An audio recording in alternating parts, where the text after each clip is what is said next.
Bonjour à tous, bienvenue sur la chaîne La Santé Simplement. Aujourd'hui, je vous parle de quelque chose de très précis. Je vous parle de psychobiotiques. Est-ce que vous connaissez ces termes-là, psychobiotiques? On parle de prébiotiques, on parle de probiotiques, on parle de postbiotiques. Et là, je vous parle de psychobiotiques. C'est des définitions que j'ai déjà été amené à vous donner. Peut-être que je peux éventuellement vous les redonner si vous le souhaitez. Prébiotiques, c'est souvent dans l'alimentation, c'est ce qui permet de nourrir correctement ces bactéries. Postbiotiques, c'est les produits de dégradation des bactéries que vous avez dans le système digestif. Elles peuvent soit mourir, soit créer justement des molécules. On appelle ça les postbiotiques. Et ça a forcément des vertus sur la santé du corps.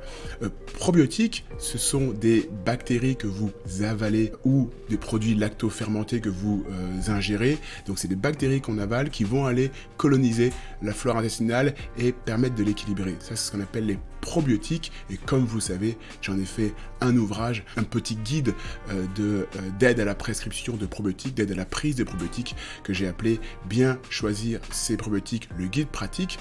Si vous voulez soutenir cette chaîne, vous pouvez bien sûr vous procurer le livre. Le lien est en description. Alors les psychobiotiques, c'est quoi? La quatrième définition, c'est des probiotiques lorsque vous les ingérez.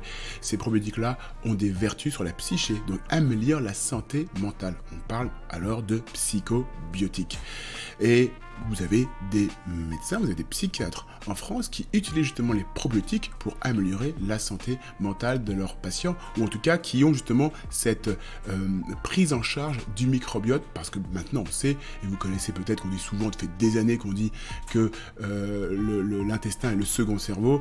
Ça c'est en lien avec la production justement de sérotonine qui se passe également dans le système digestif, et la sérotonine c'est un neurotransmetteur du bien-être. C'est pour ça qu'on dit que le système digestif c'est le second cerveau, c'est aussi la localisation de nos émotions, et ça paraît logique que justement les psychiatres s'intéressent de plus en plus à cette partie du corps pour améliorer la santé mentale de leurs patients.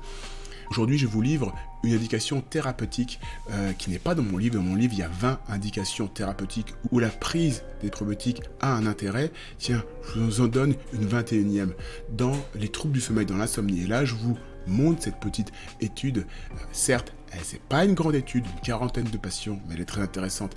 Qu'est-ce qu'elle nous dit? Elle nous dit que lorsque vous prenez des patients qui ont des troubles du sommeil et qui sont stressés, s'ils prennent des probiotiques, en l'occurrence des psychobiotiques, ils peuvent améliorer plusieurs critères de leur sommeil. Notamment, ils vont dormir plus longtemps, donc on leur fait remplir des scores, ils vont dormir plus longtemps, ils vont avoir une qualité de sommeil plus importante. Et puis surtout, de manière objective, c'est ça qui est intéressant, on va mesurer moins d'hormones du stress, donc on va prélever ces patients à la suite de cette prise de psychobiotiques, et on va se rendre compte qu'ils sont moins stressés au niveau marqueur sanguin, moins de cortisol, moins d'ACTH, donc il y a bel et bien quelque chose qui se passe lorsqu'on régule justement notre flore intestinale avec certains probiotiques. Alors je dis certains probiotiques parce que tous les probiotiques n'ont pas forcément les mêmes vertus, et il est intéressant d'aller cibler. Ça, c'est le but de mon livre, justement, de cibler quel probiotique prendre pour quelle indication. Dans l'indication du trouble du sommeil et de l'insomnie, il y a un probiotique qui ressort actuellement. Peut-être que c'est pas le seul, mais c'est celui qui a été utilisé dans cette étude. Cette bactérie, elle s'appelle Bifidobacterium brevis. Donc ça fait partie de la famille des bifidobactéries. Il y a plusieurs familles de probiotiques. Donc là, ce probiotique-là, c'est Bifidobacterium brevis. Et c'est ce probiotique que vous pouvez trouver dans le commerce. Vous pouvez trouver ça aussi dans une pharmacie. Et c'est peut-être celui-là que vous pourriez prendre pour améliorer votre sommeil. Voilà pour le petit conseil.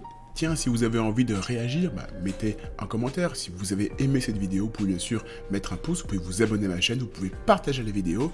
Et puis si vous avez quelques instants, vous pouvez regarder les vidéos qui apparaissent à l'écran. Belle continuation.